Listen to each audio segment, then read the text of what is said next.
This call is now being recorded.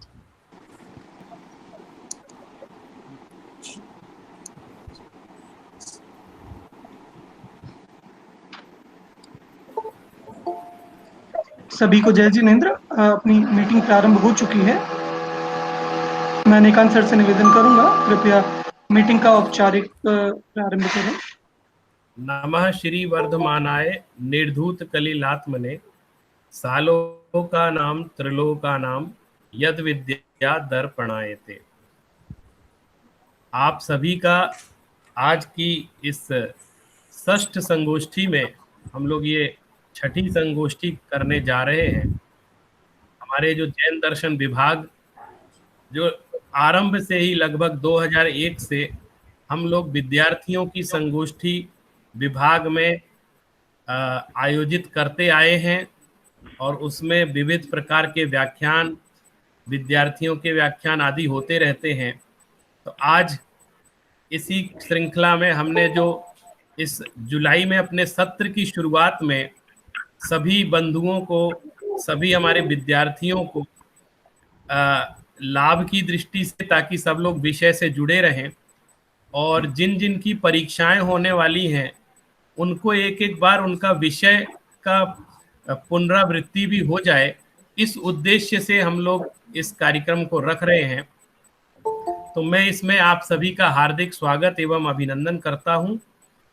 और आज हमारे मुख्य वक्ता जिन्होंने अपना बहुमूल्य समय हमें प्रदान किया है, ऐसे हैं डॉक्टर पंकज जैन, जो भोपाल से हमारे बीच में पधारे हैं और बहुत अल्प समय में निवेदन करने के बाद भी उन्होंने अपनी स्वीकृति हम सभी को प्रदान की। इसके लिए हम उनके बहुत आभारी हैं। आपका विशेष परिचय हमारे ऋषभ जी देंगे। मैं बस संक्षेप में इतना कहूँगा कि डॉक्टर पंकज जैन एक ऐसे युवा मनीषी हैं जिन्होंने अपनी लेखनी के माध्यम से, अपने वक्तित्व कौशल से और जिनवाणी के प्रचार प्रसार और श्रुत सेवा के माध्यम से एक अपनी अलग पहचान पूरे देश में बनाई है। वर्तमान में कई जगह संगोष्ठियों में, सेमिनारों में हम लोग मंच साझा करते हैं। हमने इनको वहाँ कई बार सुना है। अपने विषय को लेकर बहुत गंभीरता से आप कार्य करते हैं, बहुत अनुसंधान करते हैं। भोपाल में केंद्रीय संस्कृत विश्वविद्यालय जैन दर्शन विभाग में आप सहायक आचार्य के रूप में इस समय अध्यापन कार्य कर रहे हैं। जैसा कि आपने कल सुना था डॉक्टर प्रताप शास्त्री को, उसी विभाग में आप वहां पर हैं और उनके भी पहले से वहां कार्य कर रहे हैं। और जो हमारा ज्ञानोदय एक विद्यालय चलता है दीवानगंज में, वहां के सभी विद्यार्थी वहां पर अध्ययन करते हैं इसी केंद्रीय विद्यालय में, केंद्रीय विश्वविद्यालय में। तो मैं अब सब लोग पधार चुके हैं, हमारे अध्यक्ष महोदय आ गए हैं। मैं हमारे इसके संचालक ऋषभ शास्त्री जी से निवेदन कर रहा हूं कि आगे की कार्रवाई प्रारंभ करें। बहुत बहुत धन्यवाद। हमारे बीच में आज उपस्थित हैं डॉक्टर पंकज कुमार जैन। आप जैन दर्शनाचार्य हैं, नेट हैं, JRF हैं। साथ ही आपने बौद्ध दर्शन और साहित्य से भी आचार्य किया है। आपकी PhD का विषय रहा है वादिराज सूर्यकृत प्रमाण निर्णय का समीक्षात्मक अध्ययन। इस विषय पर आपने PhD की है काशी हिंदू विश्वविद्यालय वाराणसी से। आप अनेकानेक राष्ट्रीय और अंतर्राष्ट्रीय संगोष्ठियों में सहभागी रहे हैं। इसके अतिरिक्त आपने 50 से अधिक आपके शोध पत्र प्रकाशित हुए हैं। आपकी एक महत्वपूर्ण कृति है जैन शास्त्रकार और उनकी शास्त्र संपदा। साथ ही आप समय समय पर अनेक पुरस्कारों से सम्मानित हुए हैं, जिसमें विशेष रूप से उल्लेखनीय वाघ भारती पुरस्कार, जसवंत राय नानक चंद मेमोरियल पुरस्कार, डॉक्टर महेंद्र कुमार न्यायाचार्य स्मृति पुरस्कार, वाणी भूषण पंडित बाबूलाल जमादार स्मृति पुरस्कार इत्यादि पुरस्कारों से आप समय समय पर सम्मानित हुए हैं। वर्तमान में आप राष्ट्रीय संस्कृत संस्थान, जिसे हम वर्तमान में कहेंगे केंद्रीय संस्कृत विश्वविद्यालय भोपाल, वहां आप जैन दर्शन विभाग में प्राध्यापक के रूप में कार्यरत हैं। आप अपना वर्तमान में अभी यहाँ अपरिग्रह और दान का स्वरूप इस विषय पर आप अपने यहाँ विचार प्रस्तुत करेंगे। मैं आदरणीय भाई साहब का स्वागत करते हुए उनको मंच सौंपता हूँ। श्रीमान पंकज जी। पहले मंगलाचरण करा लो ऋषभ। शास्त्री फर्स्ट ईयर से ममता जुड़ी हुई है। कौशिक, ममता, जरा मंगलाचरण प्रस्तुत करो, कोई श्लोक सुनाओ, फिर उसके बाद हम व्याख्यान प्रारंभ करेंगे।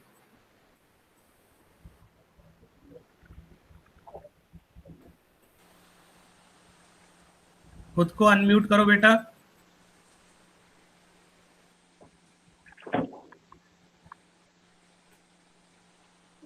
अनम्यूट करो खुद को। सर हम करें मंगलाचरण? रत्नगण सर, हम साहब का करें चार का मंगलाचरण? या द्रव्य हम करें? है?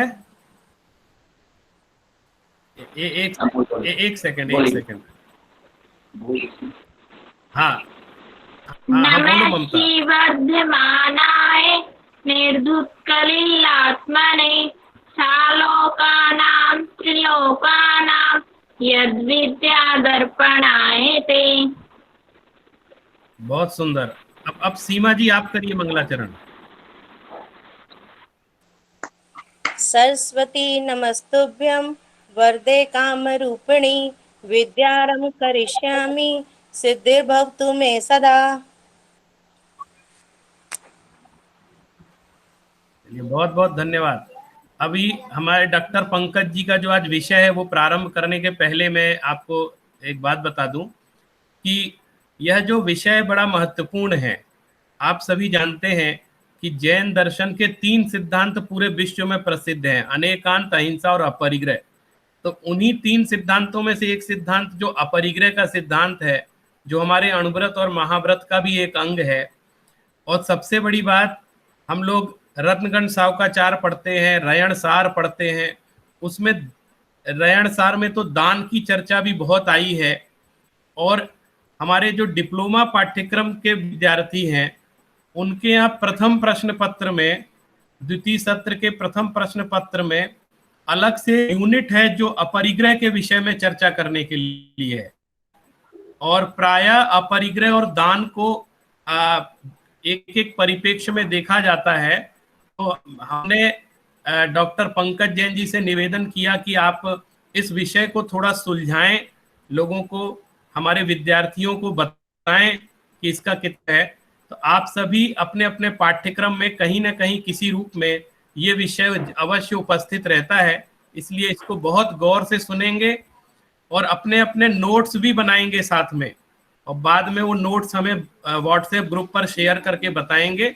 ये आप सभी से निवेदन है। अब मैं बिना विलंब में डॉक्टर पंकज जी से निवेदन करता हूं कि वे अपना व्याख्यान प्रारंभ करें। मंगलाचरण के द्वारा मैं व्याख्यान का शुभारंभ करूंगा। इंद्र सदवंदियाणं त्रिभुवन हिद मधुर विशद वक्काणं अन्तातीत गुणाणं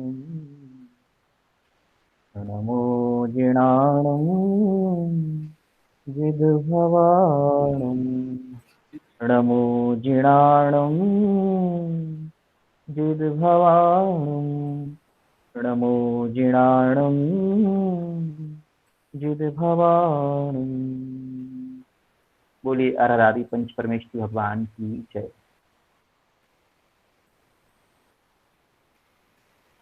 आज की संगोष्ठी में मैं अपनी बात प्रारंभ करूं, इसके पहले मैं अपना यह परम सौभाग्य मानता हूं कि मुझे आप सभी के बीच अपरिग्रह और दान के विषय में कुछ बात कहने का यह अवसर प्राप्त हुआ है।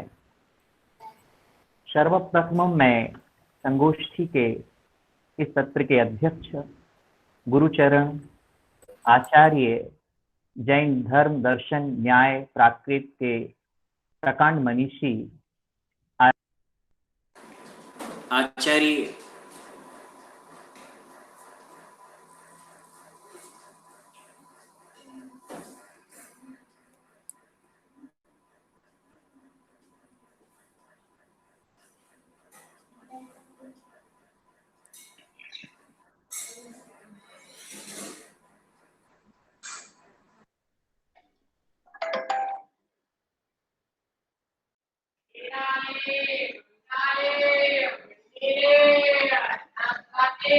जी वे मीटिंग से गलती से लेफ्ट हो गई हैं, अभी तुरंत कर रहे हैं ज्वाइन।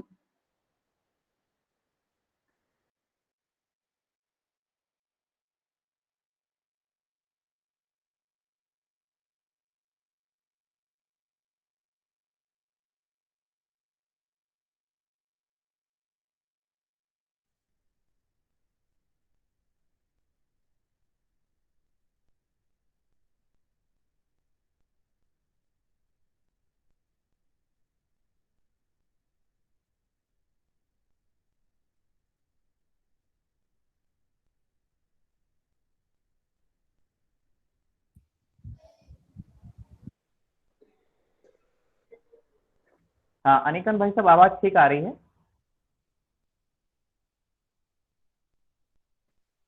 जी भाई साहब, आ रही है, ठीक। क्षमा करें, बीच में कॉल का व्यवधान आने से संपर्क टूट गया था और एक बार फिर मैं अपनी बात प्रारंभ कर रहा हूं। सत्र अध्यक्ष के रूप में मैं आज गुरुचरण आचार्य प्रोफेसर वीर सागर जी को पाकर के धन्य हूं। मैं उनके चरणों में बारंबार प्रणति निवेदित कर रहा हूं। साथ ही हमारे इस सत्र के जो संयोजक द्वय हैं, हमारे अग्रज कल्प आचार्य डॉक्टर अनेकांत जी और साथ ही प्रोफेसर आचार्य कुलदीप जी, आप दोनों को भी मैं सादर प्रणति निवेदित कर रहा हूं। सत्र के संचालक प्रिय ऋषभ एवं इस चर्चा परिचर्चा को सुनने वाले सभी शोधार्थी, विद्यार्थी एवं श्रोतागण, आज का जो हमारा विषय है वह विषय है अपरिग्रह और दान का स्वरूप एवं उसका व्यवहार। सबसे पहले हम अपनी बात यहाँ अपरिग्रह से प्रारंभ करेंगे। जैसा कि हमारे आदरणीय आचार्य अनेकांत जी ने ये बात कही थी कि जैन धर्म के 3 आधार स्तंभ माने जाते हैं। इन आधार स्तंभों में सबसे पहले अहिंसा है और दूसरा अनेकांतवाद है और एक तीसरा अपरिग्रह है। अपरिग्रह विषय बहुत ही अधिक महत्वपूर्ण हो जाता है, क्योंकि अहिंसा की परिपूर्ति, अहिंसा की पूर्णता बिना अपरिग्रह के कभी संभव ही नहीं है। यदि हम ये कहें कि किसी जैन धर्म का, जैन दर्शन का प्राण अहिंसा है, तो उस अहिंसा की प्राण प्रतिष्ठा अपरिग्रह के द्वारा ही होती है। यदि अपरिग्रह नहीं है तो कभी भी अहिंसा की साधना, अहिंसा का परिपालन संभव ही नहीं है। क्योंकि अपरिग्रह को जब हम देखते हैं तो हमें यह देखना पड़ेगा, जैन परंपरा में जैन आचार्यों ने अहिंसा के साथ साथ अपरिग्रह को, सत्य को, आचौर्य को और ब्रह्मचर्य को, इनको एक व्रत की परिधि में इसकी स्थापना की है। और जिस प्रकार से अहिंसा को हम व्रत की संज्ञा देते हैं, वैसी ही व्रत की संज्ञा हम यहाँ अपरिग्रह को भी देते हैं। या यूं कह सकते हैं कि यदि पंच व्रतों में हम जितना महत्व अहिंसा को देते हैं, उतना ही महत्व हमें अपरिग्रह को भी देना चाहिए। लेकिन यह विडंबना है, अहिंसा की चर्चा, अहिंसा की परिचर्चा हम खूब करते हैं, लेकिन अहिंसा की साधना के लिए जो अनिवार्य है उस अपरिग्रह के बारे में कम ही लोग इसकी चर्चा परिचर्चा करते हैं। इसके स्वरूप का जो यथार्थ स्वरूप है उसको कम लोग समझते हैं। तो सबसे पहले हम आचार्य उमा स्वामी ने जो व्रत की परिभाषा दी है, और उन्होंने कहा है हिंसा नृत स्तेया ब्रह्म परिग्रहेभ्यो विरतिर्वृतम।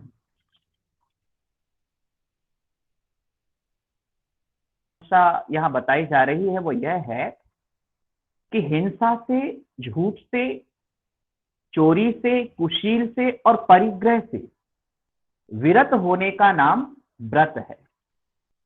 अब यहाँ जो विरति शब्द है ये बहुत महत्वपूर्ण है, क्योंकि जब हम विरति की बात करते हैं तो विरति शब्द का अर्थ होता है भिन्न हो जाना, अलग कर देना, उसको छोड़ना।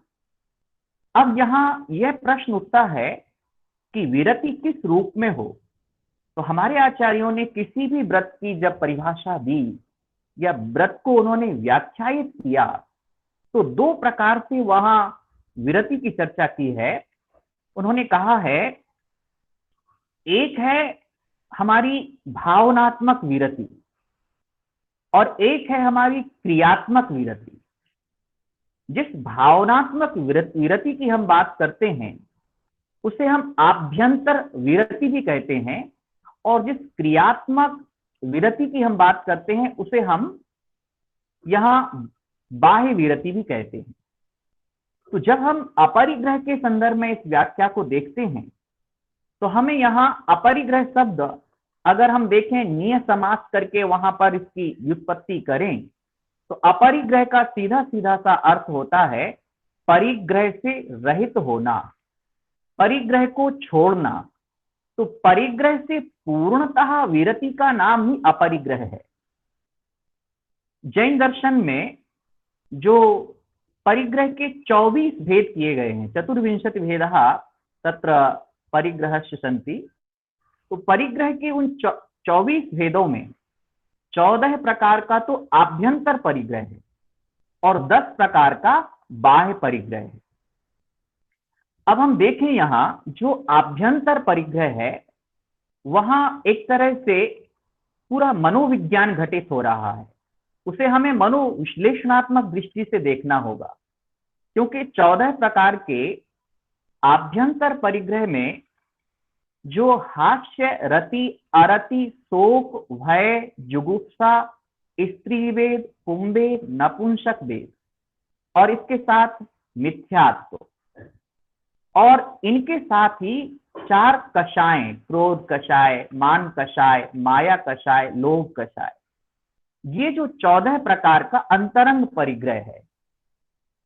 और दूसरी ओर हम देखें बाह्य परिग्रह को, तो बाह्य परिग्रह में क्षेत्र, वास्तु, हिरण्य, स्वर्ण, धन, धान्य, दासी, दास, कुप्य, भांड, इस प्रकार से इसमें हम ये समझ सकते हैं जिन वस्तुओं पर हम पजेशन रखते हैं, जमीन, जायदाद, बैंक बैलेंस, और हम कहें कि हमारे यहाँ जो व्यवसाय के लिए उद्योग स्थापित करते हैं उसमें कर्मचारियों को रखते हैं, आज के संदर्भ में उसे हम दास दासी की संज्ञा दे सकते हैं।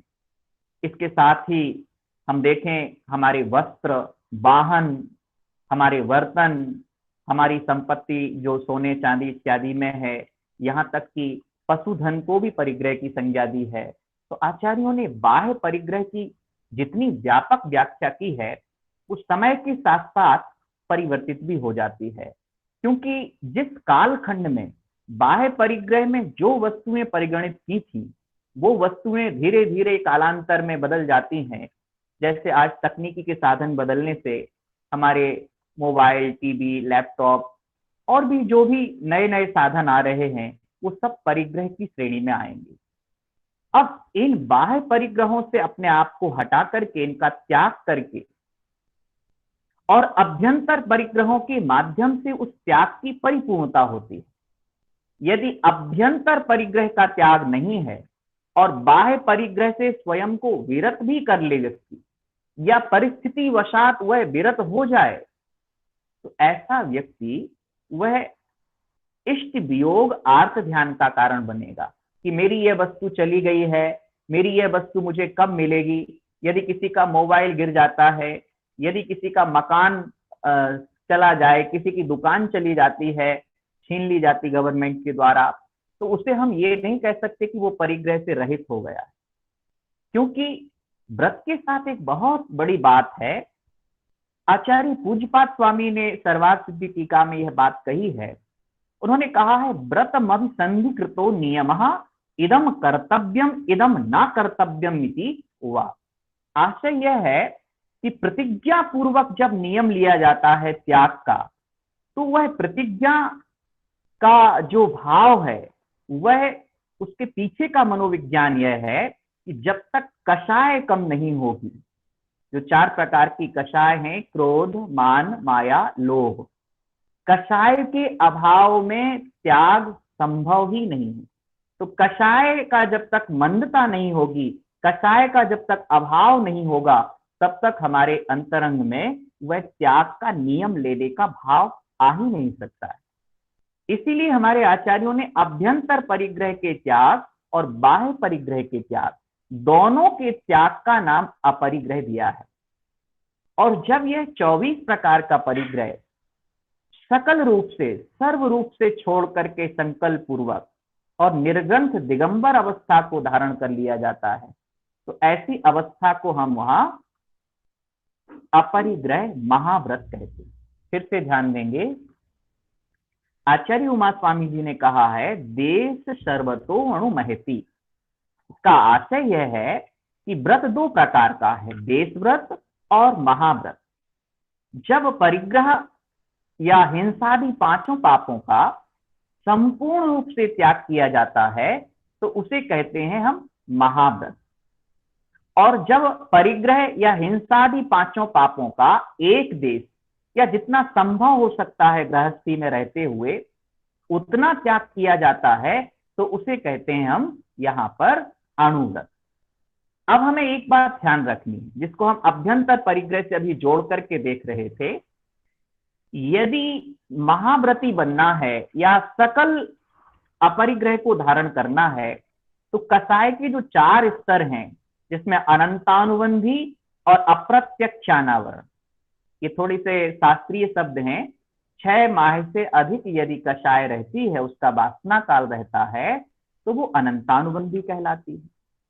और 15 दिन से लेकर के अगर 6 माह तक का समय रहता है, तो वो अप्रत्यक्षानावरण कहलाती है। और अंतर मुहूर्त से ऊपर और 15 दिन तक का जो काल है, वह कषाय के लिए अगर है, कषाय का उदय है या वासना काल चल रहा है, तो उसको हम कहते हैं वहां पर प्रत्यक्षानावरण। और अंतर मुहूर्त तक 48 मिनट तक का जो समय है, उसके नीचे के काल तक जो कषाय रहती है, उसे संज्वलन कषाय कहते हैं। तो नियम है, अगर अपरिग्रह महाव्रत धारण करना है, तो अनंतानुबंधी कषाय, अप्रत्यक्षानावरण कषाय और प्रत्यक्षानावरण कषाय, इनको छोड़ना ही पड़ेगा। इनके उपशम के बिना वह महाव्रत बनेगा ही नहीं।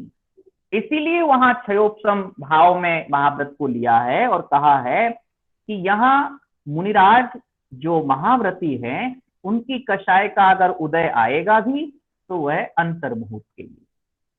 इसी तरह से अगर गृहस्थी में रहकर अणुव्रत की साधना करते हुए यदि एक देश त्याग कर रहे हैं अपरिग्रह का, तो वहां पर भी अनंतानुबंधी कषाय का और उसके साथ में अप्रत्यक्षानावरण कषाय का वहां पर छोड़ना पड़ेगा। उनके बिना अणुव्रत भी नहीं बनेगी।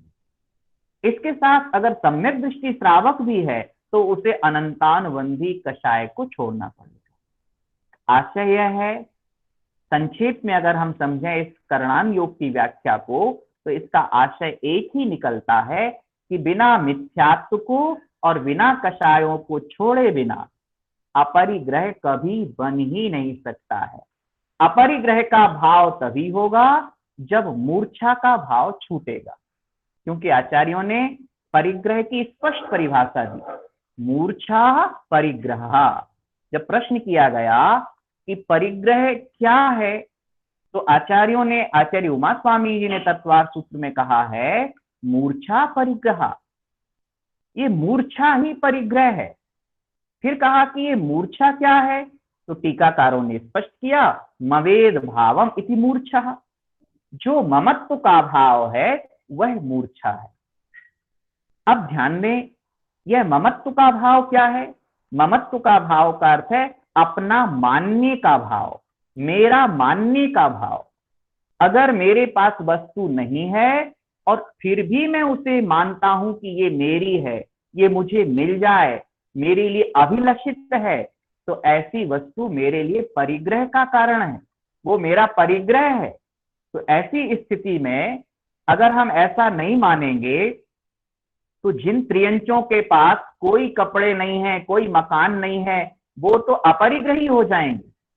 तो हमें यह ध्यान देना है, हमारे ममेद भाव, ममकार का भाव, मेरा मानने का भाव, यही परिग्रह का मूल कारण। तो अपरिग्रह की साधना के लिए मूर्छा को भी छोड़ना होगा। यदि हम वस्तु का अभाव मात्र को अपरिग्रह कहेंगे तो फिर अनेक दीन दरिद्री सब अपरिग्रही हो जाए।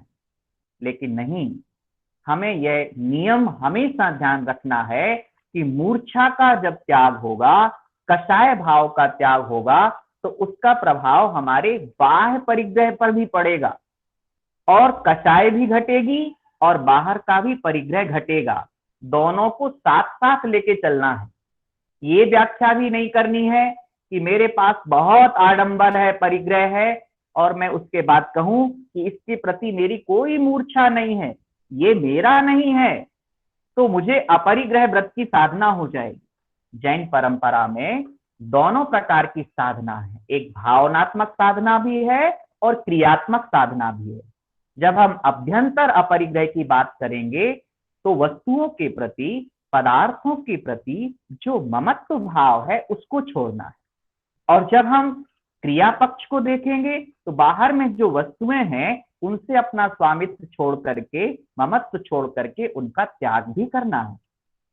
तो यहाँ दो प्रकार का अपरिग्रह की चर्चा हमने की, एक महाव्रत रूप जिसमें सकल प्रकार से, सभी प्रकार से परिग्रह का त्याग किया जाता है, और दूसरा हमने कहा देशव्रत या अणुव्रत रूप जिसमें यथाशक्ति परिग्रह का त्याग किया जाता है। इस अणुव्रत को एक हम शब्द देते हैं, देखते हैं शास्त्रों में, परिग्रह परिमाण अणुव्रत, क्योंकि उसमें परिग्रह का परिमाण निश्चित कर लिया जाता है कि मेरे दैनिक जीवन में इतनी आवश्यकता है मुझे, तो मैं इतने मकान रखूंगा, इतना व्यवसाय, मेरे पास इतनी वस्तुएं, इतने वाहन, इतने वस्त्र, इतने आभूषण, अपने आप को सीमित कर लिया जाता है। एक, जैसे हम कहते हैं, एक वृत्त बना लिया और उस वृत्त के अंदर हम बैठ गए कि ये मेरी सीमा रेखा है, ये मेरी लक्ष्मण रेखा है। तो गृहस्थ के लिए ऐसा व्रत उपादेय है और आत्म कल्याण के लिए आवश्यक है, क्योंकि इसके पीछे एक बड़ा कारण है। जब आचार्यों से ये प्रश्न किया गया कि बहुत आरंभ और परिग्रह से क्या होगा, तो आचार्यों ने स्पष्ट लिखा, बहवारंभ परिग्रहत्वम नारकस्य आयुषा। बहुत अधिक आरंभ और परिग्रह हमारा नरक आयु के आश्रव का कारण बनेगा। ऐसे व्यक्ति को नरक जाना पड़ेगा, बहुत दुख भोगने पड़ेंगे। और इसके साथ ही अहिंसा की साधना भी वही कर सकता है जिसके अंदर अपरिग्रह का भाव होगा, क्योंकि जब हम हिंसा का लक्षण देखते हैं तो उसमें कहते हैं प्रमत्त योगात् प्राण व्यपरोपणम हिंसा। वहां प्रमत्त योग से जो प्राणों का व्यपरोपण है जीवों के, वह हिंसा है। तो आचार्य कहते हैं कि ये प्रमत्त योग सभी व्रतों में लगा लेना, कि अपरिग्रह में भी जाएगा।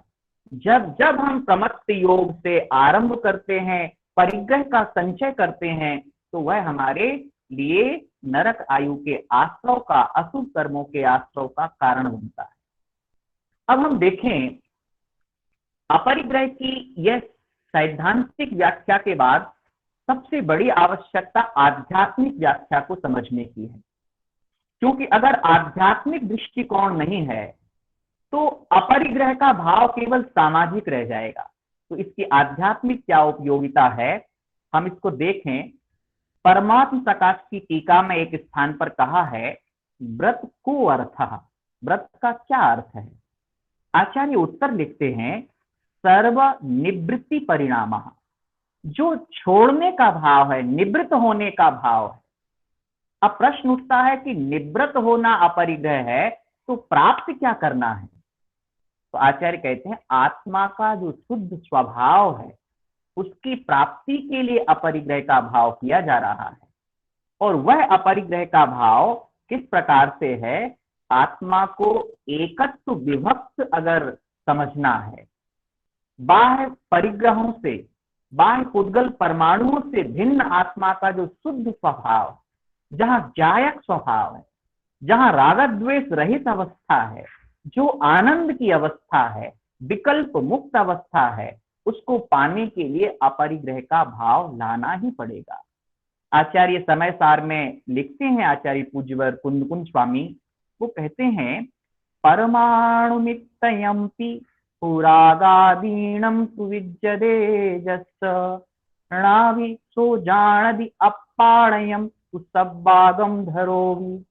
पूज्यवर आचार्य स्वामी ये कह रहे हैं कि यदि राग का परमाणु मात्र अंश भी हमारी आत्मा में है तो ये निश्चित मान करके चलना कि ऐसा परमाणु मात्र राग भी हमारी आत्मा के स्वरूप का हमें ज्ञान नहीं कराने देगा। उस तरह का जो राग है जिसके अंदर परमाणु मात्र राग, कहने का अर्थ है राग की कणिका भी यदि शेष है तो वह अपनी आत्मा को नहीं जान सकता, भले ही उसे सर्व आगमों का ज्ञान हो, संपूर्ण शास्त्रों को जानने वाला हो, लेकिन वह ज्ञान उसके लिए आत्मा को जानने में निमित्त नहीं बन सकता जब तक उसकी आत्मा में राग की कणिका भी विद्यमान है। तो इसलिए हम समझ सकते हैं कि अपरिग्रह के भाव के बिना आत्मज्ञान नहीं हो सकता, आत्म विवेक नहीं हो सकता, और जिसे हम कहते हैं अपनी आत्मा के स्वभाव की प्राप्ति भी नहीं हो सकती। और इसीलिए पूज्यवर आचार्य कुंद स्वामी ने ये बात कही, उन्होंने कहा सुध परिचिदानुभूदा सब बस्सवी काम भोग बंध कहा ए यत्तस्सुवलंभो रवरी न सुलहो विहतस्स। उनका स्पष्ट कथन है कि हमने अब तक काम भोग की बंध की कथा तो खूब सुनी, खाने पीने की, मौज मस्ती की, या आनंद की खूब चर्चा हुई, लेकिन आत्मा की जो एकत्व अवस्था है, जो शुद्ध अवस्था है, जो हमें अभी जो ये प्रसन्नता लग रही कि मैं सुखी हूं, मैं दुखी हूं, ये तो सब कर्म जनित है। लेकिन कर्मों से रहित आत्मा का जो परम आनंद है, जो ज्ञायक स्वभाव है, उस एकत्व विभक्त आत्मा, पर पदार्थों से भिन्न उस शुद्ध आत्मा की ना हमने चर्चा की है, ना उसको हम समझ पाए हैं, और उसको समझने के लिए अपरिग्रह का भाव बहुत आवश्यक है। ये इसकी एक आध्यात्मिक भूमिका है। अपरिग्रह की जो 5 भावनाएं आचार्यों ने बताई हैं, उन भावनाओं में ये बात अच्छी तरह समझाई है। उन्होंने कहा है, चारित्र पाहुण में आचार्य महाराज कहते हैं, आचार्य कुंद स्वामी जी ने लिखा है, अपरिग्रह तमोन्नेषु सद्द परि सरस रूप गंधेषु रायत दोषायणम परिहारो भावना होन्ति। इसका अर्थ है कि अपरिग्रहे समनोज्ञेषु शब्द स्पर्श रूप गंधेषु राग द्वेषादीनाम परिहारो भावना भवन्ति। जिसको अपरिग्रह की, जो अपरिग्रह की साधना कर रहे हैं, जो अपरिग्रह को प्राप्त कर रहे हैं, ऐसे वो परम वीतरागी भाव को प्राप्त करने वाले साधुजन 5 इंद्रियों के समनोज्ञ विषय और अमनोज्ञ विषय, अर्थात 5 इंद्रियां, स्पर्शन इंद्रिय, रसना इंद्रिय, घ्राण इंद्रिय, चक्षु इंद्रिय, कर्ण इंद्रिय, इनको प्रिय लगने वाले विषयों में राग नहीं करते और अप्रिय विषयों में वे द्वेष नहीं करते। अब इस प्रकार का जिनका भाव होगा वही अपरिग्रह को प्राप्त कर पाएंगे। आचार्य अमित गति स्वामी ने एक स्थान पर लिखा है योग सार में, आचार्य अमित गति स्वामी बहुत ही सुंदर और गंभीर बात कह रहे हैं, इसको बड़े मनोयोग पूर्वक सुने सब। नाहम भवामि कस्यापि न किंचन ममा परम इत्य किंचन तोपेतम निष्कषायम जितेन्द्रियम नमस्कृत्य गुरुं भक्त्या जिन मुद्रा विभूषिता जायते श्रमणो असंगो विधाय व्रत संग्रहम। जब यह प्रश्न आया कि कौन दीक्षा देने वाला गुरु है और कौन दीक्षा लेने वाला है। उस प्रसंग में उन्होंने बहुत ही गंभीर बात कही। आचार्य योगसार में अमित गति आचार्य कहते हैं, अहम कस्यापि न भवामि अपरम मम किंचन नास्ति इति अकिंचनता उपेतम निष्कषायम जितेन्द्रियम गुरुम भक्त्या नमस्कृत्य व्रत संग्रहम विधाय यह असंगः जिन मुद्रा विभूषितः जायते सह श्रमणः अस्ति। मैं किसी का नहीं हूं और ना कोई अन्य मेरा है। ऐसा जो अकिंचन अपरिग्रह का भाव है, उससे जो सहित है, निष्कषाय है, जितेंद्रिय है, वे गुरु हैं। ऐसे गुरु को भक्ति पूर्वक नमस्कार करके, व्रत समूह को धारण करके जो परिग्रह रहित होता हुआ जिन मुद्रा से विभूषित होता है, वह दीक्षार्थी श्रमण है। ये अपरिग्रह की कितनी उत्कृष्ट जो आध्यात्मिक भूमिका है उसे हमने देखा, शास्त्रीय भूमिका को हमने देखा। अब थोड़ी सी चर्चा हम अपरिग्रह की सामाजिक भूमिका को लेकर के करते हैं। आज पूरे विश्व में हम देखें संसाधनों की कमी है, संसाधन सीमित हैं, और हम देखें कि एक तरफ पूंजीपतियों के हाथ में अधिकतम संसाधन आ गए हैं और दूसरी ओर एक ऐसा वर्ग है जिसके पास अपने जीवन निर्वाह के लिए अनिवार्य संसाधन भी नहीं है। और कोरोना के इस महासंकट काल में तो हम इस बात को और भली भांति देखते कि किसी के पास तो एक वक्त का राशन भी नहीं है और किसी के भंडार भरे हुए। तो इस प्रकार की सामाजिक विषमता को अगर दूर करना है और इस सामाजिक विषमता के कारण से जो अपराध पैदा हो रहा है समाज में, जो अनीति, अत्याचार, अनाचार, भ्रष्टाचार फैल रहा है, यह भी अपरिग्रह या परिग्रह परिमाण व्रत के द्वारा ही यह संभव है। इस प्रकार की समस्याओं का निदान होना। और आज हम देखते हैं कि जो भी विश्व स्तर पर जितने बड़े बड़े उद्योगपति हैं, जो पूंजीपति हैं, उनके अंदर ये भाव आ रहा है और वो अपनी अधिकांश संपत्ति को चैरिटी के द्वारा छोड़ रहे हैं। तो अब यहाँ अपरिग्रह की जब हम बात करते हैं, सामाजिक स्तर पर उसकी आवश्यकता की बात करते हैं, तो इसके साथ दूसरा पहलू अपने आप जुड़ जाता है, दान का पहलू। तो हम अपरिग्रह के साथ दान को भी देखें कि दान क्या है। क्या केवल संपत्ति को छोड़ना मात्र दान है? दान की क्या उपयोगिता है? रयन सार में आचार्य स्वामी कहते हैं, दानम पूया मुखम सावय धम्मे न सावया तेड़िणा। श्रावक के लिए दान और पूजा ये दो कर्म आवश्यक नहीं, अनिवार्य हैं, और इसके बिना वह श्रावक नहीं कहला सकता। पद्मनंदी पंचविंशतिका में आचार्य पूज्यवर पद्मनंदी जी कहते हैं, देव पूजा गुरुपास्ते स्वाध्याय संयमस्तपः दानम चेति गृहस्थानाम षट कर्माणि दिने दिने। वहां वो भी षट जो कर्म है, 6 कर्म श्रावक के, गृहस्थ के, उसमें ये बात कहते हैं कि दान उसका एक अनिवार्य अंग है।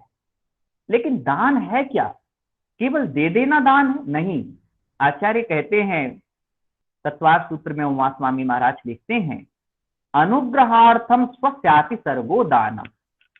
जब अनुग्रह के साथ अपनी वस्तु का त्याग किया जाता है उसे दान कहते हैं। अब आया अनुग्रह क्या है? तो अनुग्रह को स्पष्ट किया टीकाकार पूज्यवर पूज्यपाद स्वामी जी ने।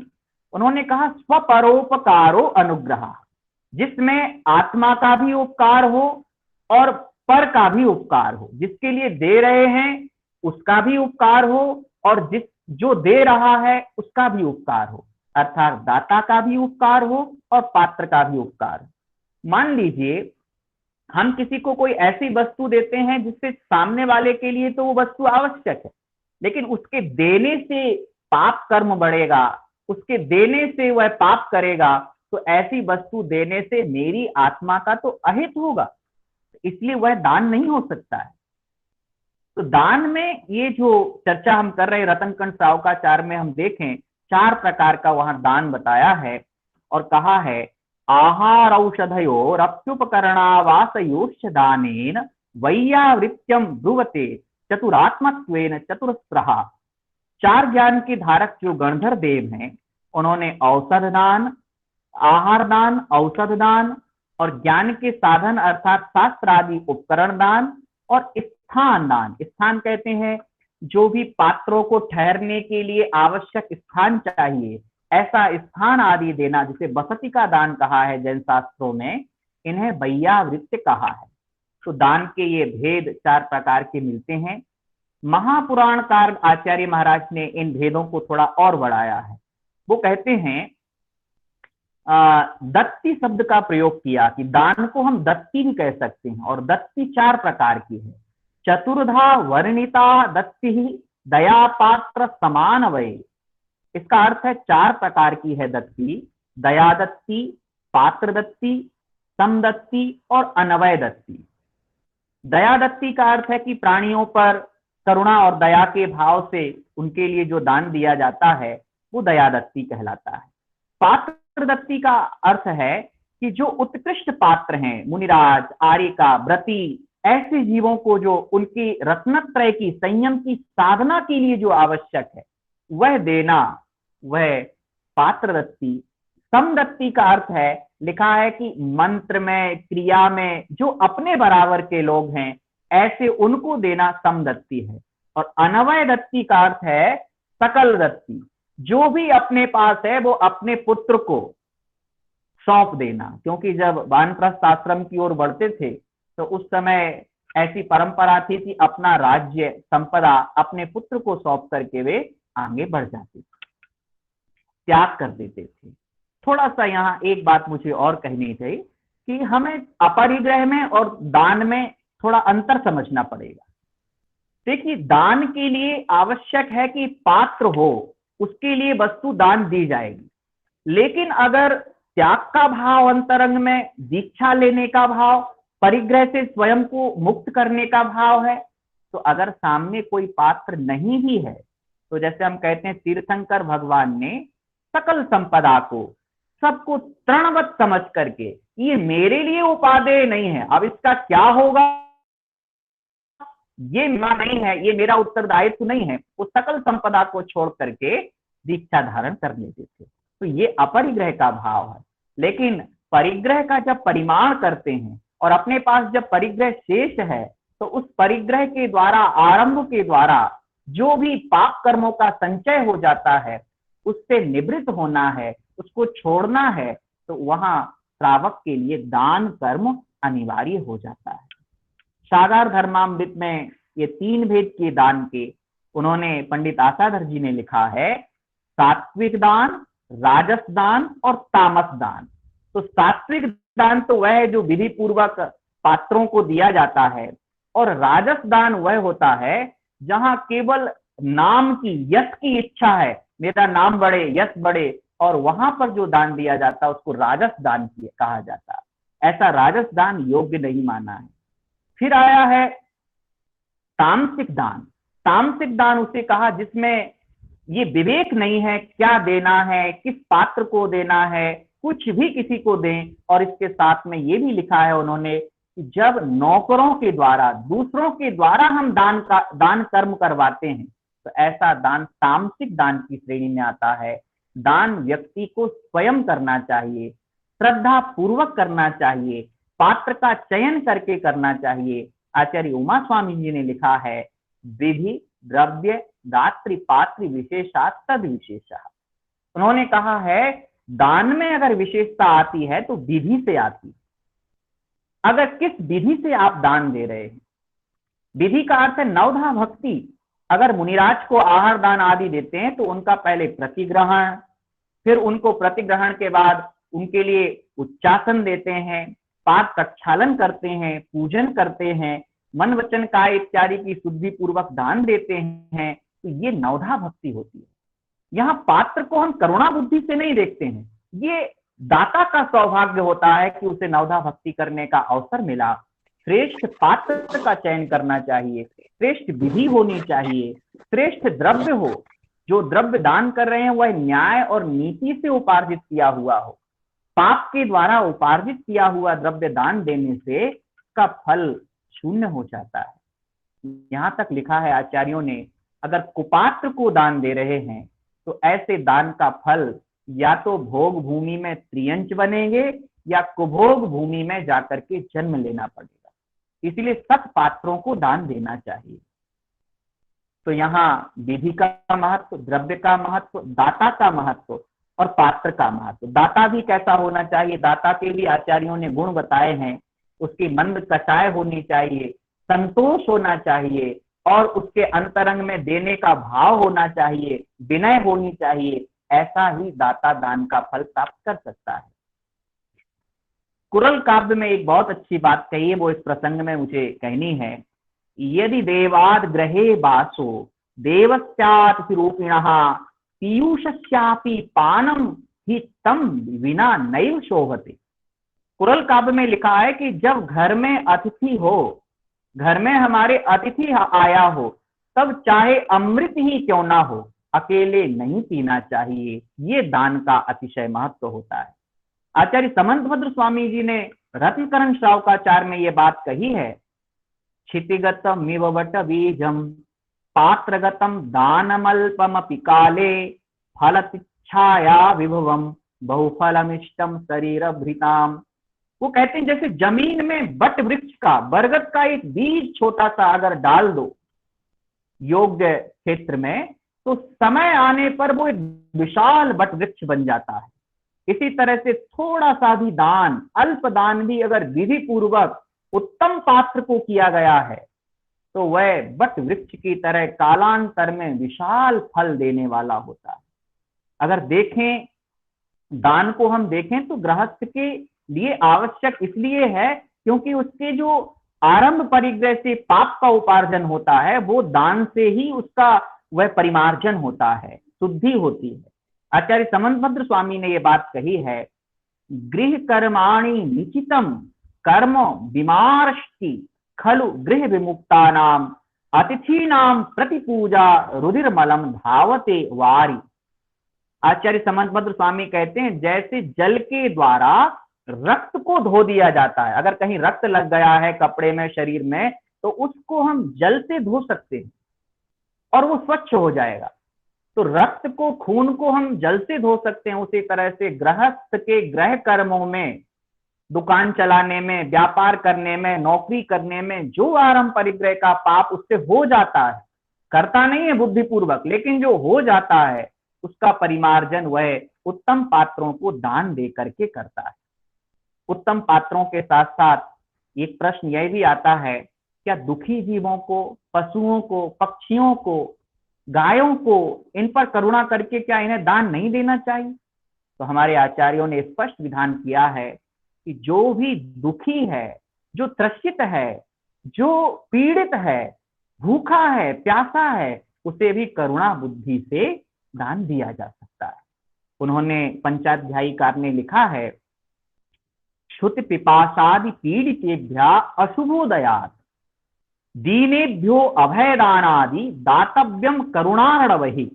दान के लिए वो कह रहे हैं, यदि कोई भूखा है, प्यासा है, पीड़ित है, अशुभ कर्म का उसका उदय है, तो ऐसे दीन को अभयदान देना चाहिए।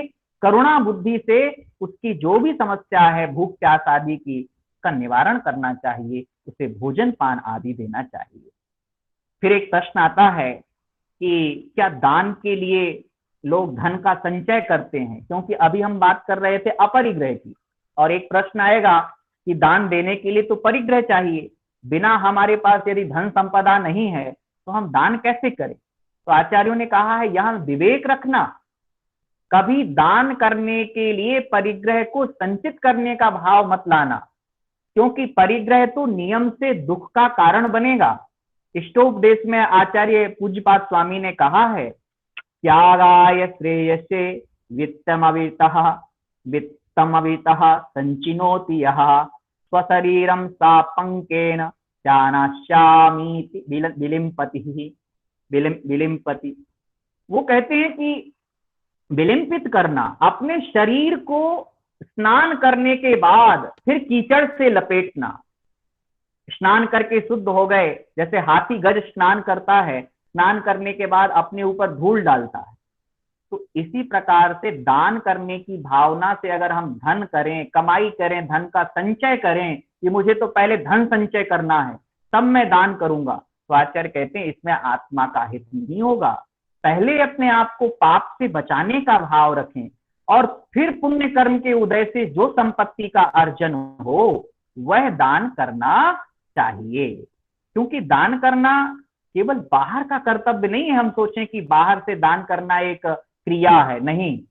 जब हम इसको आध्यात्मिक दृष्टि से, सिद्धांत की दृष्टि से देखते हैं, तो जैसे आत्मा में क्षायक ज्ञान गुण आता है, ज्ञानावरण कर्म का क्षय होने पर, केवल ज्ञान उत्पन्न होने पर, अनंत ज्ञान प्रकट होने पर वह क्षायक ज्ञान आता है, उसी तरह आत्मा में एक गुण है क्षायक दान।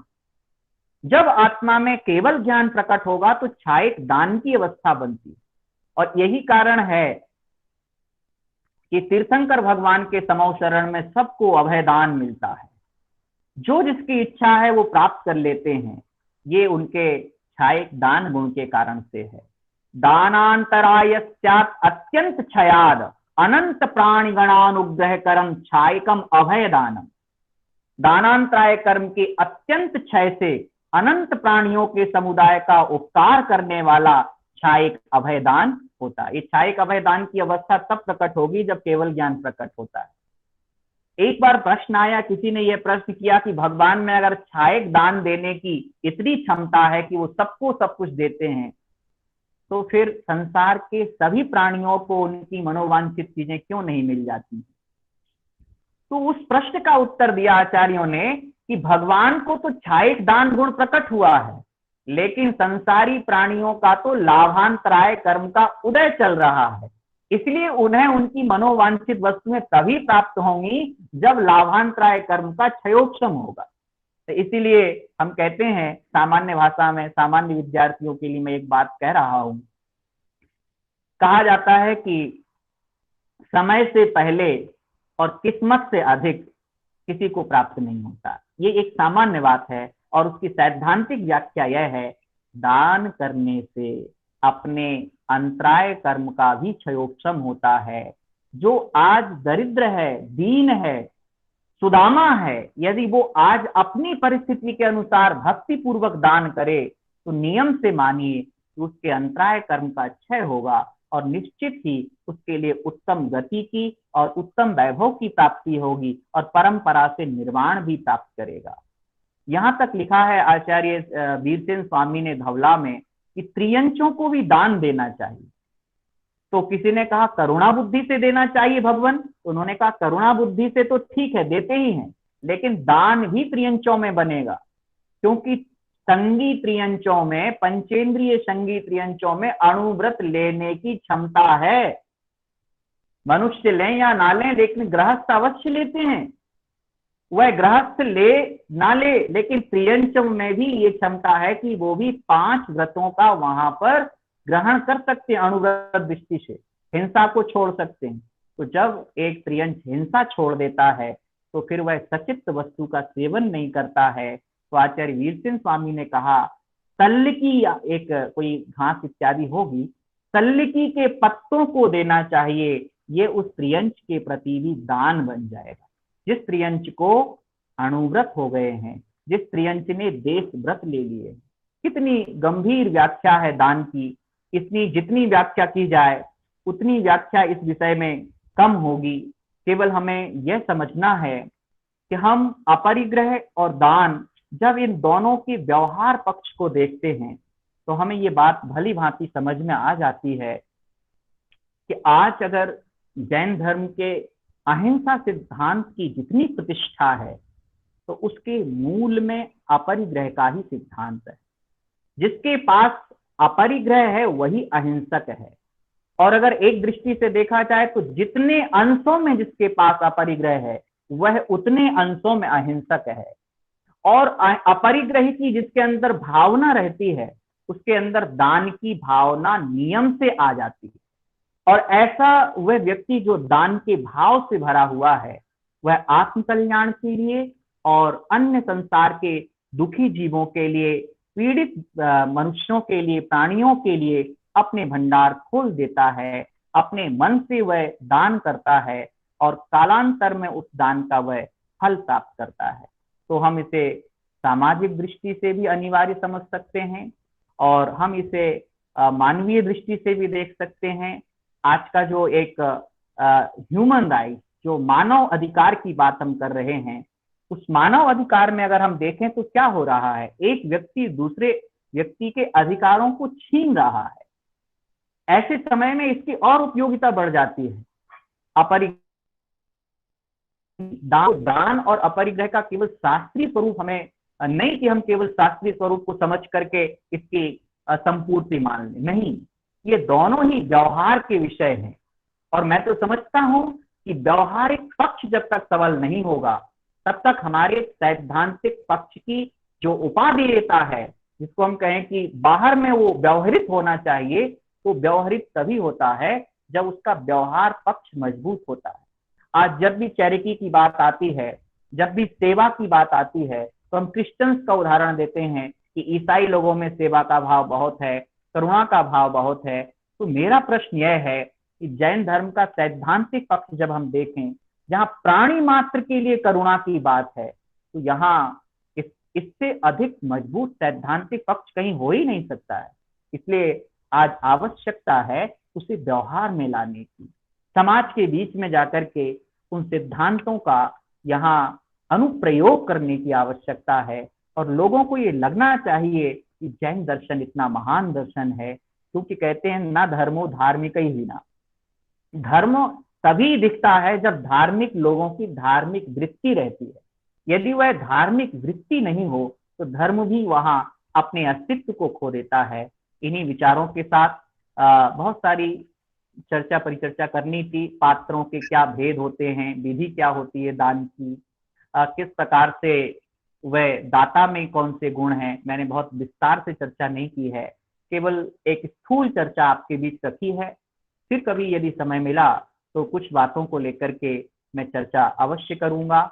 और इसके साथ ही मैं आज की इस चर्चा सत्र में, इस संगोष्ठी में मुझे जो बोलने का अवसर मिला है, उसके लिए मैं अपने आदरणीय समादरणीय आचार्य गुरुकल्प आचार्य वीर सागर जी का हृदय से आभारी हूँ, आचार्य अनेकांत जी का, आचार्य कुलदीप जी का और पूरे विभाग का। सभी छात्रों ने श्रवण किया धैर्यपूर्वक। यदि कुछ जिज्ञासाएं हों तो वो भी हम चर्चा परिचर्चा करेंगे इस बारे में।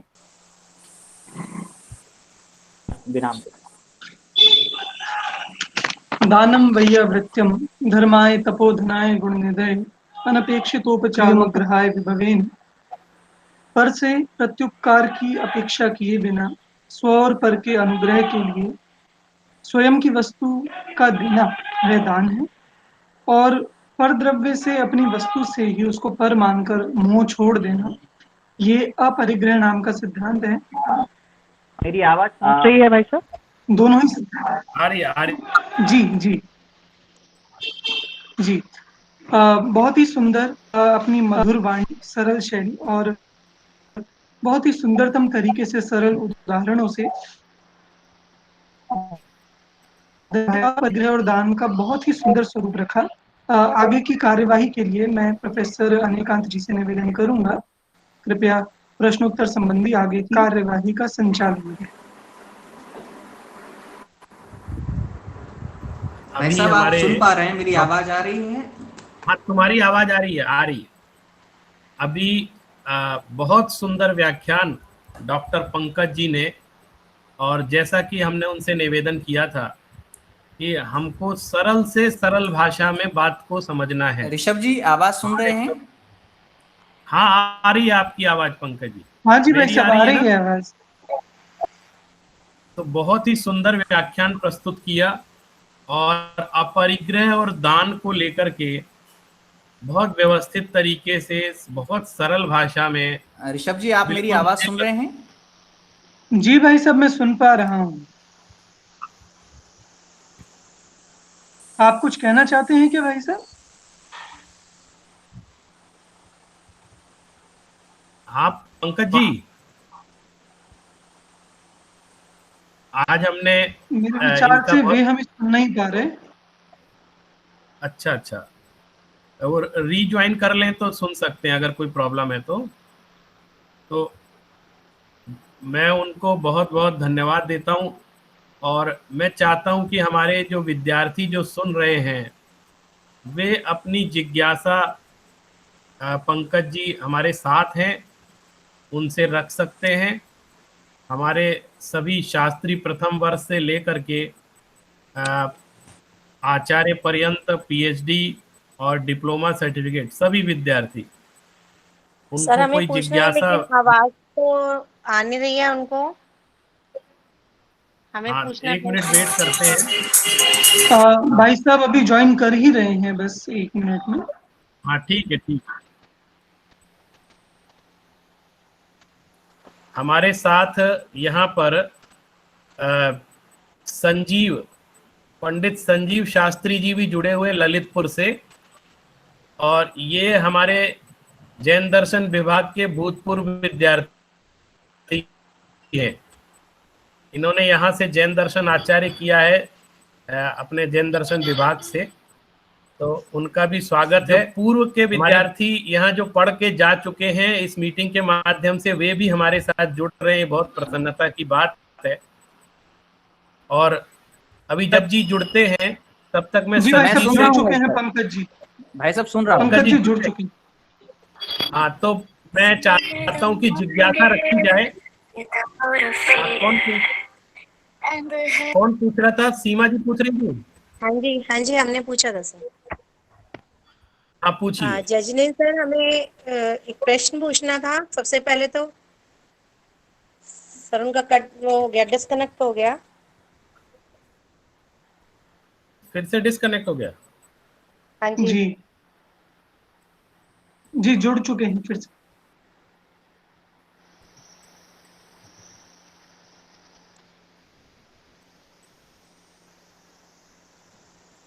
जय जिनेन्द्र सर। जय जिनेन्द्र। सीमा जी मैं आपकी आवाज सबसे सुन नहीं पहले पाया, एक बार फिर से बोलो। हाँ जी, सबसे पहले तो आपका व्याख्यान बहुत अच्छा था, बहुत ही सरल और बहुत अच्छे शब्दों में आपने दान की बहुत विस्तृत व्याख्या की है और परिग्रह की भी बहुत विस्तृत और बहुत अच्छी शास्त्रों के अनुरूप व्याख्या रही है।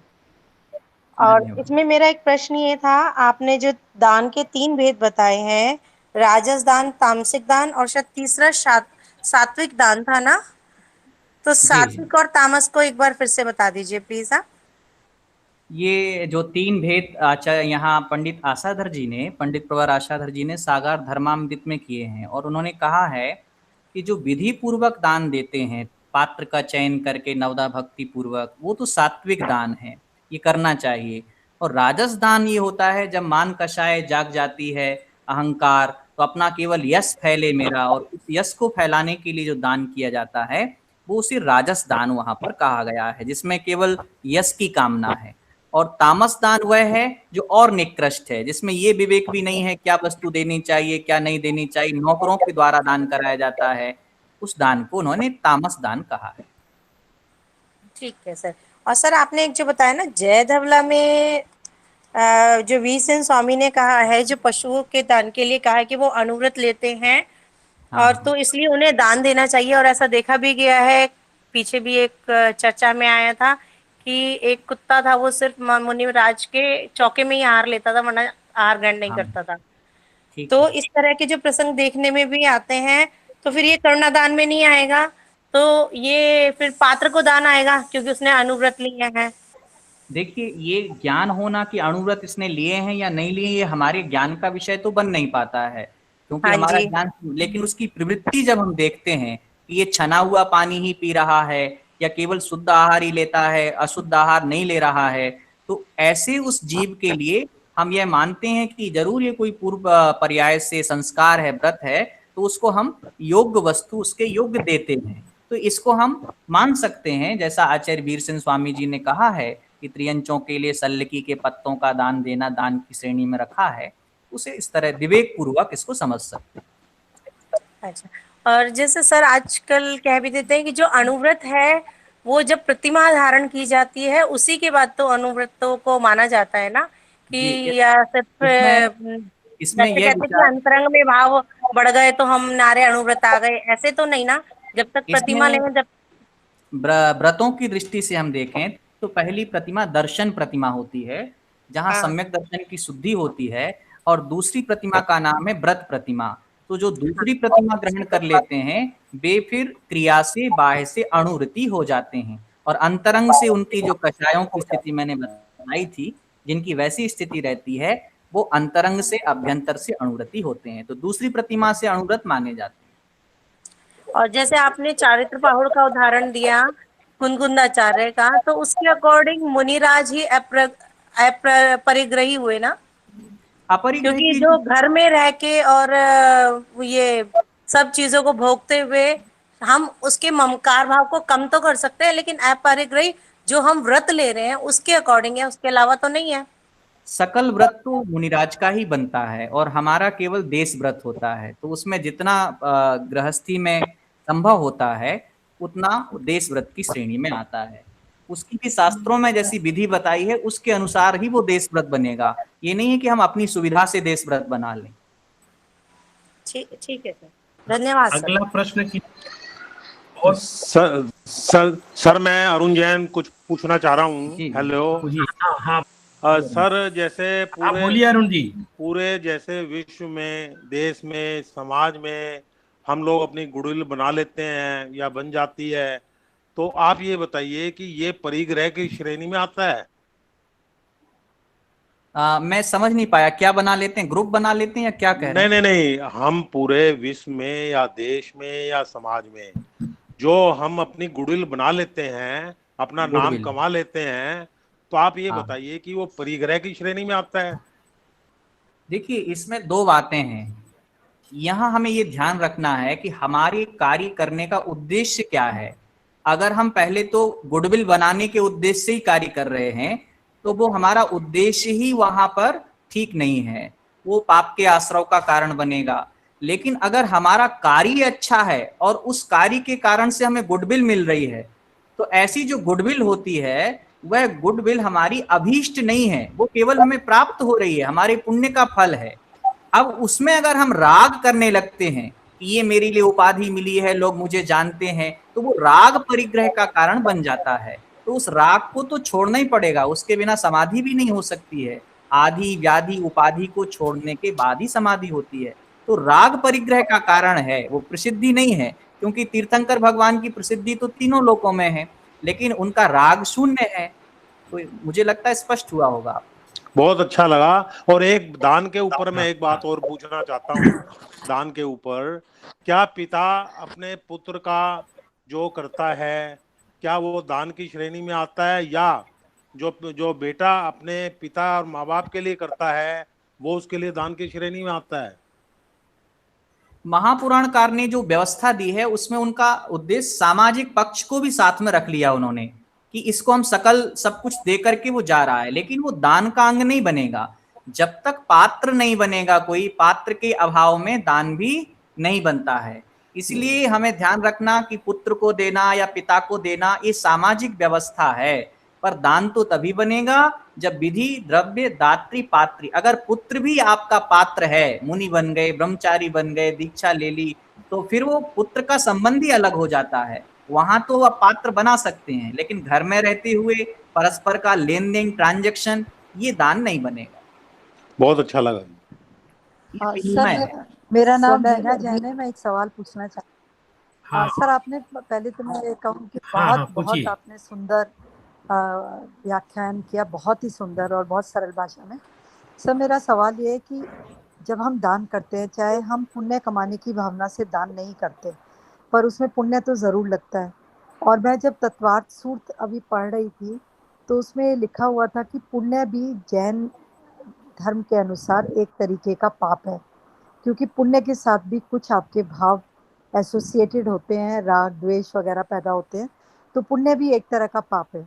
तो इसका मतलब क्या दान करने में भी मुझे इसमें बड़ा कंफ्यूजन हो रहा है कि क्या दान करना चाहिए नहीं करना चाहिए। दान तो एक बहुत, अब देखिए, मैं समझ गया। इसमें एक चीज ध्यान रखनी है, हमारा जो पूरा का पूरा प्रश्न है आपका इस बात को लेकर के है कि पुण्य है क्या। तो हमें एक चीज ध्यान रखना है, जब तक हम गृहस्थी में हैं, आरंभ और परिग्रह में हैं, तो सबसे पहले तो हम पापों का अर्जन कर रहे हैं, पुण्य पर तो हम बाद में आते हैं। तो हमारे पास तो दो ही विकल्प हैं, पुण्य और पाप, इनके बीच झूल रहे हैं। और इनसे जो ऊपर की अवस्था होगी वो अप्रमत्त अवस्था होगी। उस अवस्था को प्राप्त करने के लिए पहले आरंभ और परिग्रह को छोड़ना पड़ेगा। आप इसको ऐसे समझ सकती हैं कि जैसे औषधि लेना किसी का शौक नहीं होता है, औषधि कोई नहीं लेना चाहता है कि मुझे मेडिसिन लेनी पड़े, लेकिन जब तक अस्वस्थ रहेंगे तब तक आपको मेडिसिन लेनी ही पड़ती है। तब इसीलिए जब तक हम गृहस्थी में हैं, आरंभ परिग्रह में हैं, तो वहां दान हमारा नियम से बुद्धिपूर्वक ही होगा। हम ये नहीं कह सकते कि हम तो ऐसे ही दे देंगे, हमारा कोई राग नहीं है, अगर ऐसे देंगे तो पात्र लेंगे भी नहीं आपसे। तो वहां बुद्धिपूर्वक ही होगा, पुण्य का आश्रव भी होगा, लेकिन वो पुण्य का आश्रव परंपरा से आपके लिए वीतराग अवस्था को प्राप्त कराने में कारण बनेगा। इसीलिए हमारे आचार्यों ने राग के दो भेद कर दिए, एक प्रशस्त राग और एक अप्रशस्त राग। तो जहां मोक्ष मार्ग पर आगे बढ़ने के भाव से जो क्रिया की जाती है वो प्रशस्त राग की श्रेणी में आती है। धन्यवाद सर, बहुत अच्छा समझ आ गया, धन्यवाद। हेलो, हाँ, और कोई जिज्ञासा? हेलो, मेरी आवाज आ रही है? हाँ, आनंद जी, हाँ जी, हाँ पूछिए। हाँ जी, हाँ, मैं ये पूछ रहा हूँ कि दान इसमें 4 प्रकार के, एक तो दत्ती दान, एक पात्र दत्ती दान, एक समदत्ती दान बताया जी, चौथा कौन सा बताया था जी? चौथा था इसमें जो चतुर्थ दत्ती का नाम है अन्वय दत्ती। इस अन्वय दत्ती को सकल दत्ती भी कहा है। अन्वय दत्ती, सकल दत्ती, ये वो है जैसे अपने पुत्र को देना, किसी को कुछ देना, वो आएगा जी? हाँ, यहाँ दान शब्द का अर्थ हम वो दान नहीं लेंगे, केवल जो दा धातु वहां देने के अर्थ में आती है ना, वो दे दिया पुत्र को, अब जा रहे हैं तो किसी को तो देना है, तो उसको ही पात्र समझा। हाँ, उसके पुत्र को, अपने पुत्र को देकर जो दीक्षा ले ले आदमी जाकर के जी। हाँ, ठीक है जी, आपका व्याख्यान बहुत बढ़िया लगा जी, और सबको जय जिनेन्द्र। और किसी की कोई जिज्ञासा हो तो पूछ सकते हैं। सर ये मोनिला जी कुछ? हाँ सर, ये दया दत्ती, पात्र दत्ती, अन्वय दत्ती, और पहला क्या था उसका नाम, फर्स्ट दत्ती क्या? एक उसमें आपने एक छोड़ दी है, समदत्ती। समदत्ती, ठीक है सर, थैंक यू सर।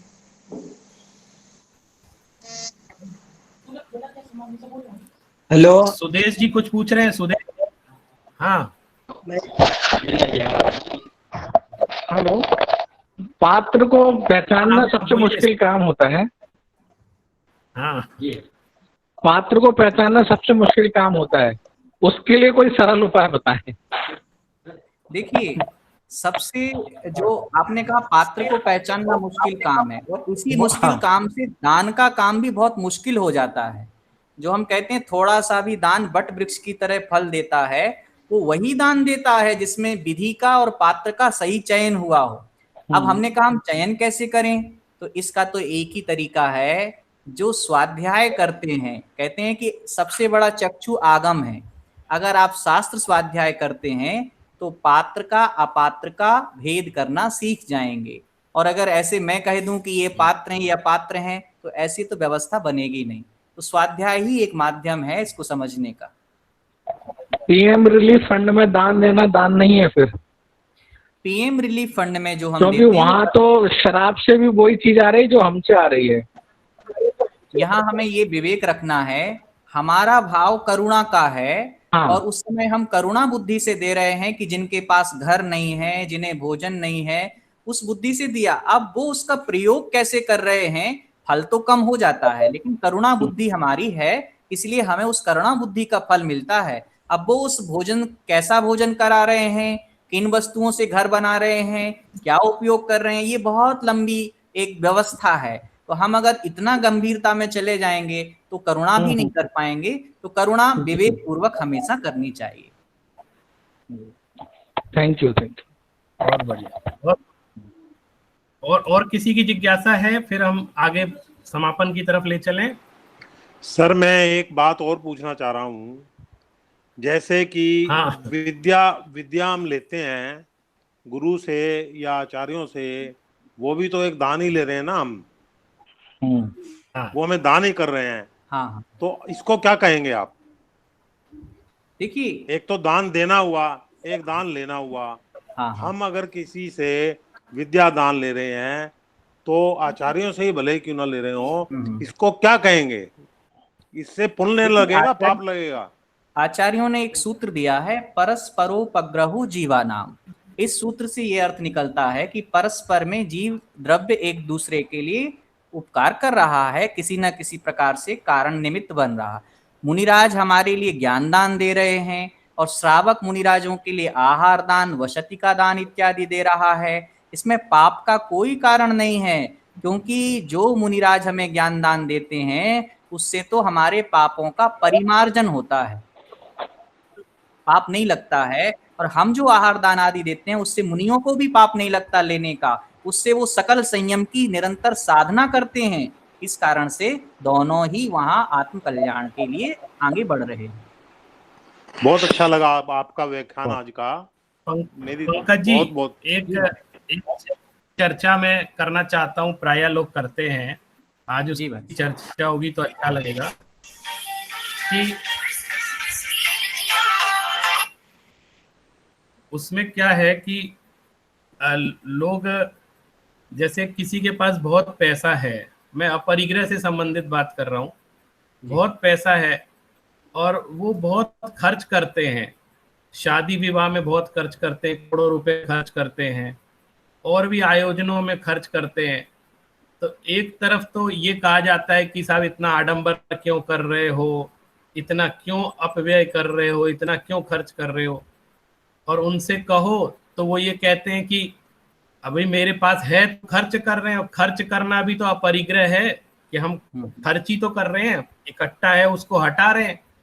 तो ये इस दृष्टि को कैसे समझें कि वो कह रहे हैं हम तो खर्च कर रहे हैं, और उनकी एक बात ये है कि हम जैसे मान लीजिए हमने कोई बहुत बड़ा कार्यक्रम कराया तो उसमें कितने लोगों को आजीविका प्राप्त हुई, हमारे पैसे का सदुपयोग हुआ, कई लोगों को आय हुई, कई लोगों को सब हुआ।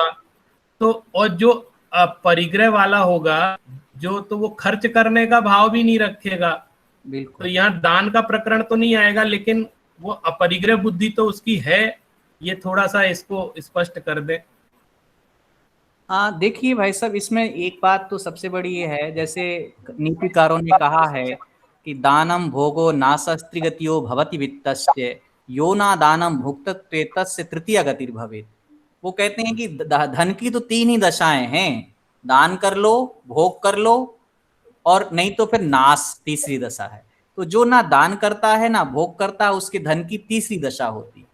अब अज्ञानी प्राणी क्या करता है, इसमें से बीच की दशा पकड़ लेता है। वो कहता है कि नाश तो होना ही है तो चलो भोग कर लेते हैं, और वो भोग के कारणों में खूब खर्च करता है।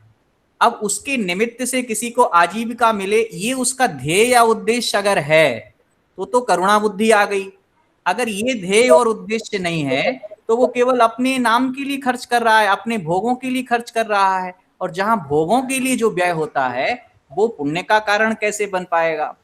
तीसरी बात है, जब दान का भाव किसी व्यक्ति में आता है तो हमें भावों की प्रधानता देखनी है। उससे कितने लोगों को रोजगार मिलेगा या उससे क्या हो रहा है, ये विषय ना बना करके हम ये देखें कि उसकी भावना क्या है, और उसकी भावना को वो स्वयं वही समझ सकता है। एक व्यक्ति ने बड़ा शादी समारोह किया है, उससे हो सकता है कुछ लोगों को रोजगार भी मिला हो, लेकिन उसे हम दान की श्रेणी में नहीं रख सकते, अपरिग्रह की श्रेणी में भी नहीं रख सकते, क्योंकि अपरिग्रह के लिए आवश्यक है कि मूर्छा का भाव छोड़ना। सैद्धांतिक दृष्टि के बिना तो व्याख्या नहीं होगी। तो क्या उसके अंदर ये भाव था कि मैं मूर्छा, धन के प्रति अपनी मूर्छा त्यागूं, और धन से अधिक नाम में उसने मूर्छा कर ली। तो वही जो राग जो मूल में है परिग्रह के, एक स्थान का राग शिफ्ट हो गया दूसरे स्थान पर, तो वो दान ना अपरिग्रह बनेगा ना दान बन पाएगा। तो ये इसमें हमें केवल यही दृष्टि मुझे समझ में आती है कि व्यक्ति किन भावों से कोई कार्य कर रहा है वही उसके लिए अपरिग्रह का और दान का कारण बनेंगे। हाँ, सामाजिक एक जिज्ञासा सर हम एक जिज्ञासा और थी। हाँ बोलिए, कौन बोल रहे हैं? हम बोल रहे थे कि जो आपका एक प्रश्न था ना, यहाँ पर हमें लगता है कि उनका अहंकार और यश का भाव ज्यादा रहता है, अपने नाम का भाव रहता है, अपने आप को प्रूव करने का, अपने अहंकार का भाव ज्यादा रहता है। इसलिए वो दान और उसकी श्रेणी में तो, अपरिग्रह की श्रेणी में तो कहीं से कहीं तक आएगा ही नहीं। क्योंकि सैद्धांतिक दृष्टि से दान में ममत्व ममकार का अपने उसका त्याग, मूर्छा का त्याग है। और परिपल में उसका दोनों सैद्धांतिक दृष्टि से दोनों का तो आता ही नहीं है ये। नहीं, देखिए इसमें मेरा थोड़ा सा सीधी बात है, दृष्टि का फर्क है। इसमें मेरा कहना ये था भाई साहब, हम लोग ये जो बाहर से भावों का किसी के आकलन कर लेते हैं और उसके प्रति अपना पूर्वाग्रह बना लेते हैं, इसका अधिकार हमें नहीं है कि हम कहें कि इस व्यक्ति ने इन भावों से कार्य किया है। एक बादशाह की कथा आती है कि वो रोज महल बनवाता था, रोज तोड़वाता था। तो उससे पूछा कि ये क्यों करवाते हो? बोले मेरे नगर की प्रजा कहीं अकर्मण्य ना बन जाए, यहाँ आकर के काम करे और उसे हम फिर वेतन दें। तो किसकी दृष्टि क्या होती है वो वही समझ सकता है। हम केवल बाहर से आकलन कर सकते हैं, पर फिर भी शास्त्र की दृष्टि में जो दान की विधि है, अपरिग्रह की जो व्याख्या है, उसी के अनुरूप अगर कार्य करे व्यक्ति तो उसे समझ सकते। एक प्रायः विद्यार्थी प्रश्न पूछते हैं कि त्याग और दान एक ही है क्या, या त्याग और दान में अंतर है क्या?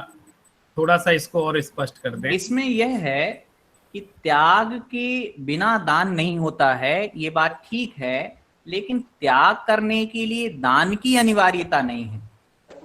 जैसे मैंने समझाया था कि आप जब भी किसी पात्र को कोई वस्तु देंगे तो त्याग का भाव तो अंतरंग में होगा, क्योंकि अनुग्रहार्थो स्वस्याति सर्गो दानम। तो अनुग्रह का जो भाव है उसके साथ जब हम अपनी वस्तु को छोड़ते हैं, उत्सर्ग करते हैं, त्याग करते हैं, तभी दान होता है।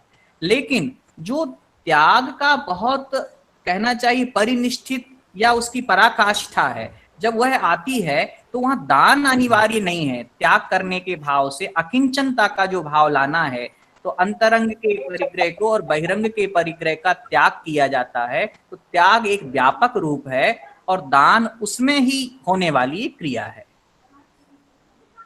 सर इसमें एक उदाहरण हम दे, जैसे डॉक्टर के सुनिए सीमा जी, तो हमारा समय बहुत हो चुका है। मैं 2 मिनट के लिए हमारे साथ हमारे पूर्व विद्यार्थी जिन्होंने यहाँ से जैन दर्शन से आचार्य किया है और उन्होंने शोध कार्य भी यहाँ आरंभ किया था, और पंडित संजीव शास्त्री जी जुड़े हुए हैं। वे 2 मिनट कुछ कहेंगे, फिर उसके बाद हम आगे बात करें। अनम्यूट करिए अपने आप को संजीव जी।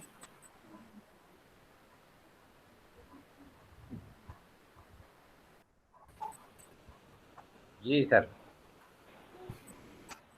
हाँ, आवाज आ रही है सर? हाँ आ रही है, आ रही है। हाँ, सभी विद्वानों को सादर जय जिनेन्द्र। हमारे गुरुवर आचार्य वीर सागर जी, आचार्य अनेकांत सागर जी, कुलदीप जी, आप सभी के विशेष प्रयत्न से जैन दर्शन की महती प्रभावना हो रही है। लाल बहादुर शास्त्री संस्कृत विद्यापीठ जो